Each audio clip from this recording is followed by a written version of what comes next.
Hey, fifth grade, we're back for day 2 of this debate assignment.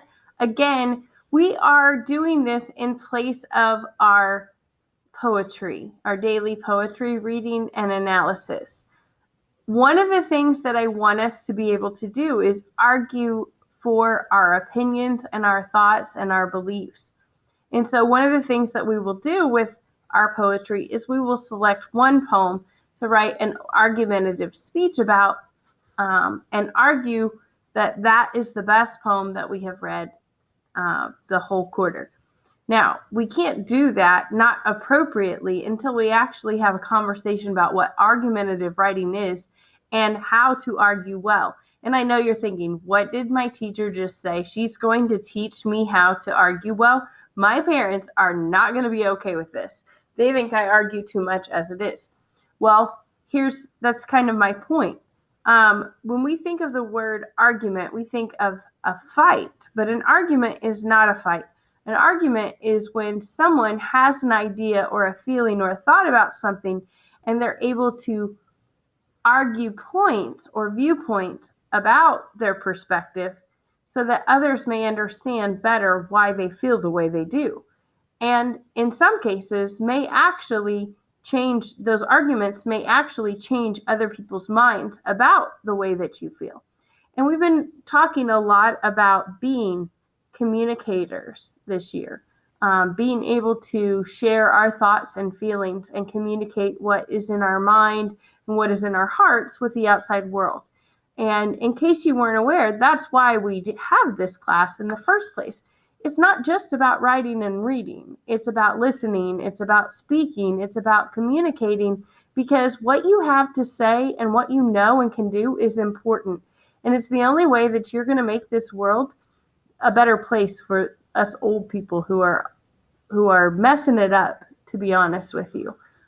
So what we do with this is very, very important. And it's important that you understand that argumentative writing or having an argument is not a fight. It's a way to communicate about our ideas in an educated way. So I'm going to go ahead and get started. I know that was a lot.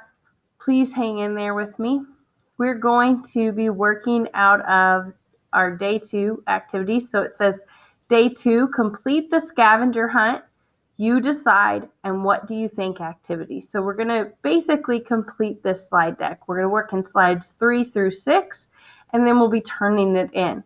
If you guys watch the whole video lesson and you stay with me, this should be an easy assignment, and hopefully it will give you kind of an idea of what argumentative writing looks like and how it kind of works.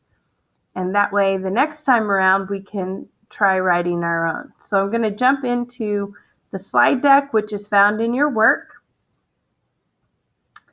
And we used slides 1 and 2 yesterday. So we're going to go ahead and go to slide 3. And slide 3 says, fill in the boxes below to explore how the writers of the letters, should you get to vote, develop their arguments. We filled in some information for you. So they've given us this example here. And I think before we get started, we probably need to go on up to slide number 2 and open up that article and scope online. So here that is. I'm going to go ahead and put it in student view because I was logged in as a teacher. Here we go. And now I'm going to come back to my slide deck and jump back down here to slide 3. So we're on this slide that says scavenger hunt, and it says it's got a chart for us. So we have Sarah Phillips. She was the girl who wrote the letter to her mayor, and she is supporting that she should get to vote, even though she's not 18. And then the second letter found in the article was written by Mayor Marco Gomez, and this was his rebuttal to her letter. So she wrote him a letter saying, hey, I think that I should be able to vote. and he does not believe she should be able to vote. But instead of him saying, no, you shouldn't be able to vote and you're just a kid, he writes her a letter and he explains his viewpoint, just like she wrote him a letter and she explained her viewpoint, why she believes she should have the right to vote, even though she's not 18, the legal voting age. So we have her viewpoint in this box here, and then we have the mayor's viewpoint in this column here. Sorry, I said box, but it's really just these columns. And then in this first row, we're going to go into the article and we're going to look for lines that express the central idea or central claim. Now, I want you to pay very close attention to this because as readers, this is not the first time that we've seen this. Central idea is the same thing as a main idea. Central claim is also the same thing as a main idea. Now, Sarah's central claim and the mayor's central claim are different. So that's why they don't call it the main idea, because these are argumentative pieces where people are sharing their opinions and then trying to support those opinions with evidence and basically convince the other person that their viewpoint is valid and sometimes correct, or calling for action to be taken as a result of that sometimes. So, when you're having an argument, hopefully you're wanting to win that argument. And so the best shot at winning an argument is including convincing details, okay? So you have to know who your audience is, and you have to think, what would it take to convince those people to agree with me and see things from my point of view? So right now, what we're going to do is go in and find places in each letter, so in Sarah's letter and in Mayor Gomez's letter, that tell us what the central claim is, or like I said before, the main idea. So in Sarah's, they've given it to us already. Her central claim or central idea, or as a reader, we call it the main idea, is that she's 14 years old and she believes strongly that teens her age should be able to vote. That is the entire point of her letter, is to make this claim.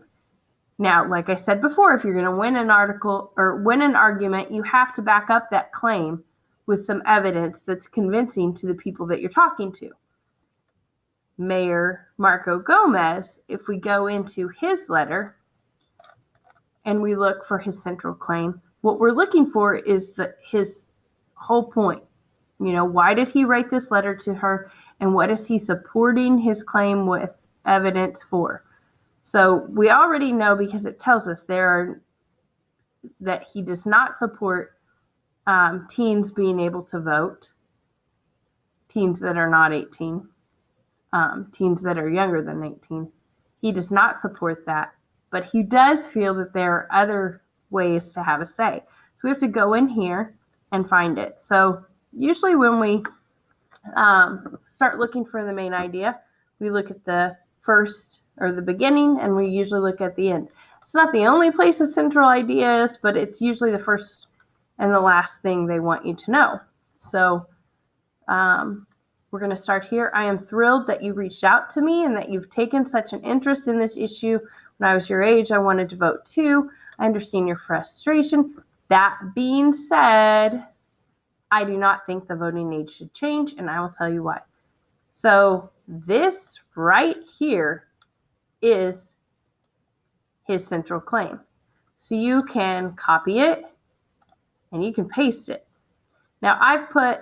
I do not think that the voting age should change ... because I didn't want to include the entire sentence, because this is the central claim. Now, if you just copy and paste it, I'm going to be fine with that. Then, like I said before, anytime you make a claim, so when you're arguing for something, whether you're doing argumentative writing or whether you're giving an argumentative speech, you're going to make a claim, you're going to say what you think.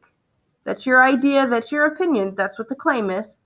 And then you're going to support that argument with evidence. Okay? So if you're going to convict someone in a court of law, you better have evidence showing that they committed a crime, right? Well, if you want the person that you're arguing with to be convicted and share your conviction, and that just means something that you care about or something that you believe in this instance, then you're going to have to give them evidence that will convince them that you were right. So now we're going to go back into the article and find two pieces of evidence that support the central idea or the central claim. That's the whole point of each letter. That was the main idea that we just found. So we have to find two things in Sarah's letter that support that teens should be able to vote. So I'm going to jump back to the article and I'm going to go up here to Sarah's. By the way, in case you were wondering what Gen Z is short for or what Generation Z is, it's a group of people who are born about the same time. So if someone is a Gen Zer, it's someone who was born after 1996. People born around the same time usually share certain experiences. Gen Zers have all grown up in a time when smartphones and internet are widely available and used.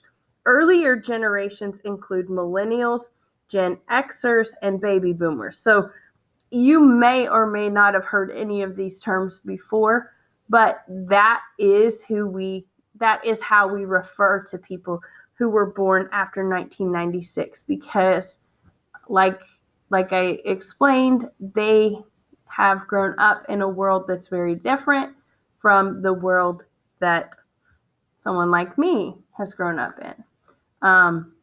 We did not have smartphones when I was a teenager. I did not have a phone as a teenager until I think I became old enough to drive, maybe. And then my first phone was what they called a bag phone, and you had to actually plug it into the lighter in your car. And anyway, I don't need to tell you about that. But you guys are growing up in a world with smartphones and technology, and things are very different. And so when we refer to that group of people, we call those people Gen Zers or Generation Z. Okay? That's all that means. Now I'm going to jump back in. I feel like I'm rambling so much. I'm sorry. This is just a very new thing for you guys, and I want you to have all the information that you possibly can. So we're going to go in here, and we're going to look for two pieces of evidence that support her claim that she should be able to vote, or people her age should be able to vote. And so I believe right here, according to a recent survey by Irregular Labs, 73% of Gen Zers said that being politically and socially engaged was very important to their identity. And then she makes the point, does that sound like a group that isn't ready to vote? So I'm going to highlight this. And again, you can copy and paste it if you want. Did you notice when you read this that she tried to anticipate the arguments that he would have against her claim, and she tried to answer that in her letter? So that's an important piece of argumentative writing or speaking. If you want to win an argument, you have to try and think like the other person, like your audience, and you have to try to anticipate what they might say or argue against your claim. That way you can be prepared with some evidence to back up your claim. So I would paste it right here. According to a recent survey, you can see that I copied that straight from the article. And then, excuse me, we need two pieces of evidence because nobody's going to be convinced by just one. Sorry. I'm going to have to get a drink.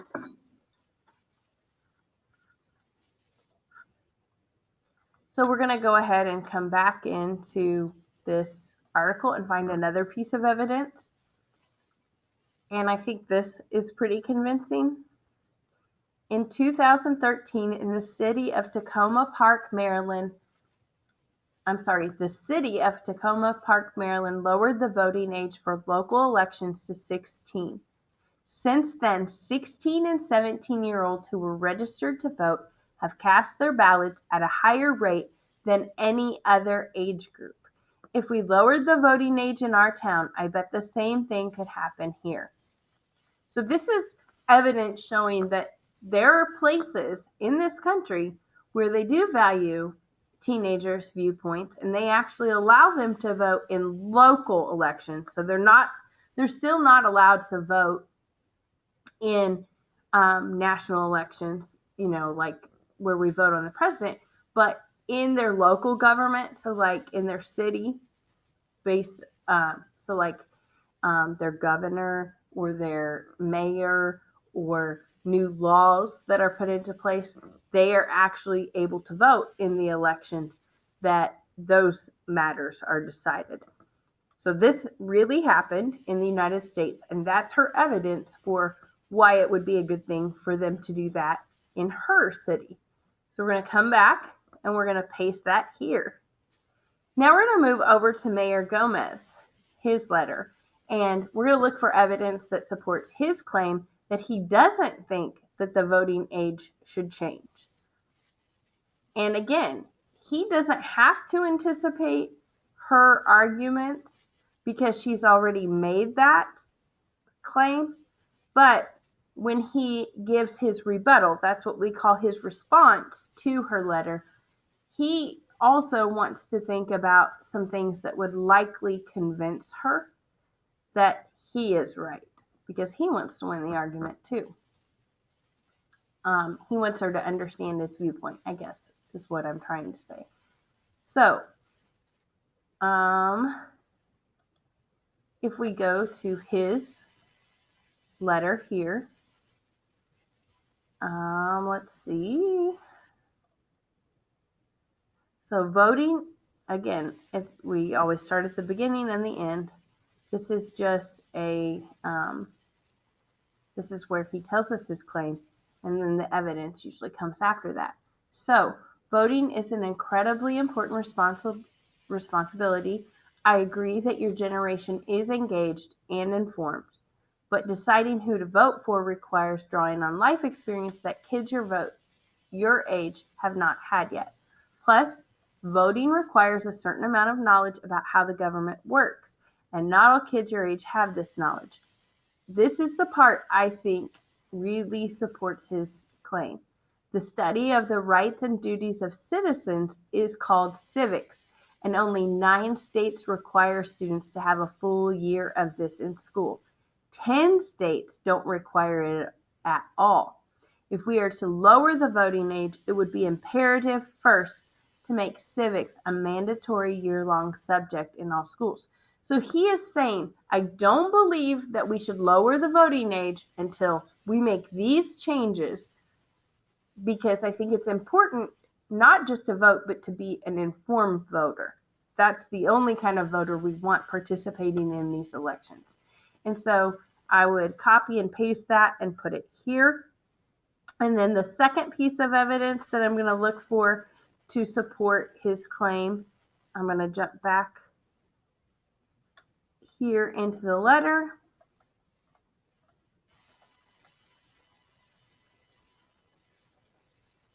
And I think it's going to be right here. It can be hard as a kid to separate your opinions from those of your parents or other adults around you. When I was your age, I would have just voted the same way my parents did. But your vote should be about you and your convictions. He's saying that naturally, because you're still living in your parents' household, you're going to be influenced by them and their viewpoints. And that's not necessarily a bad thing. But when you turn 18, you're considered an adult, and you're probably not still living under the same household, in the same household as your parents, at least not full time. And so you're less likely to be primarily influenced by them, and you start to form and develop your own views and opinions. And sometimes it's still the same as your parents, and sometimes it's not. So that's one of his arguments or pieces of evidence to support his claim. So we're going to post that here in number 2. Next, we're going to move on to the next scavenger's hunt slide, and we're going to talk about counter arguments. Counter arguments, like I said, are those things that we anticipate people are going to argue against. So when Sarah wrote her article or her letter to Mayor Gomez, she anticipated what he might say about that. And so she went ahead and included statements to try and disprove that argument. So we're going to go back into the article and we're going to look for lines that show the counter argument. And counter argument is just a way, when you get into an argument with your brother or sister, by the way, that's not really an argument. That's probably just a little fight. And it gets to the nuh-uh and uh-huh part. That's kind of like the argument, nuh-uh. And then the counter argument would be, uh-huh, the back and forth of an argument. Like I said, that's not really an argument. That's probably just a little fight. But to give you an idea of how an argument and a counter argument work, it's the back and forth part of the argument.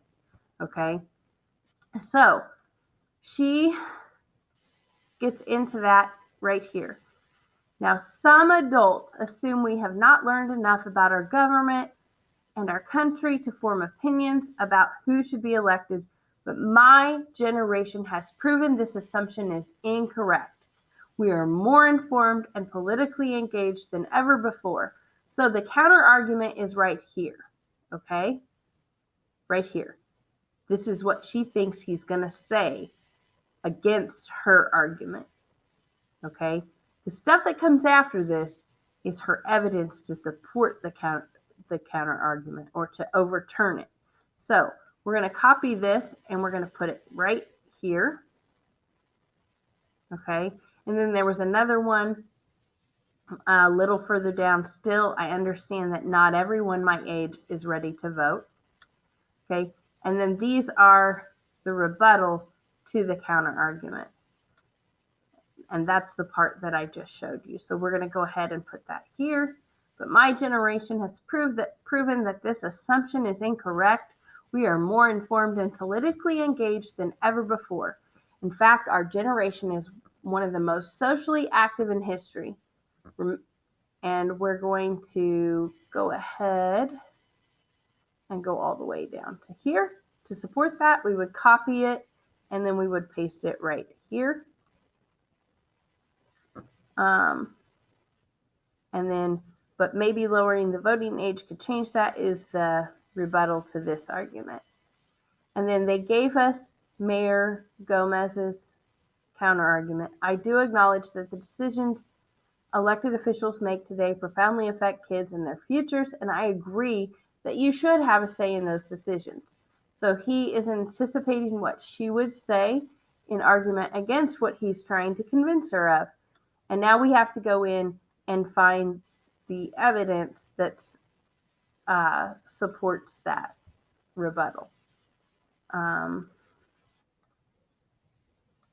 And so we would go down to his part.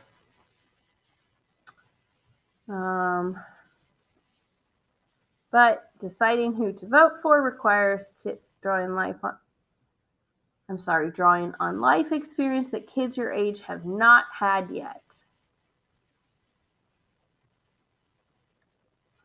And about how the government works and how not all kids have that knowledge. So we would copy that and then we would post it here. And then he also goes on to say a little bit later that voting isn't the only way to have a voice and there are many different ways to be heard. So those are lines that contain the rebuttal to the counter argument. Now we get to the part where you have to decide for yourself who makes the stronger argument. And don't just be like, I'm a kid, so I'm going to side with the kid. Really think about this as an individual and ask yourself who you think makes the best point or the stronger argument. Because that's exactly what an argument is supposed to do. It's just supposed to raise awareness about a perspective that is different than yours. And hopefully, you'll do a good enough job defending your argument with counterclaims and rebuttals that people will start to see things from your perspective, and you will have changed the way that they see things, the way that they see you, and maybe possibly the way that the world operates. So you will make your decision. You'll side with Sarah or Mayor Gomez. You'll take that check mark and you'll drag it to either one of these boxes, depending on who you agree with. And then you're going to go to the next slide and you're just going to explain your viewpoint. So what do you think? Should it be lowered? Yes or no? So the slide before was who makes the strongest argument? And then this slide is, do you agree with that argument? Do you think that the voting age should be lowered? Say yes or no. And then just type me a few of your thoughts or ideas why you believe that. So again, this is ELA at its best. Defending your thoughts, explaining your ideas so that people hear you and see you and don't just see a student, they see a thinker, they see a problem solver, they see someone who can explain and articulate their thinking. I know that this was a lot. I know this was a super long video lesson. Thank you for hanging in there with me. Hopefully, if you stayed tuned in and you didn't click on another tab or tune out, now going in and completing those slides 3 through 6 should be super, super easy because we just basically did them together. I love and miss you guys. Let me know if you need anything or reach out if I can help. Bye.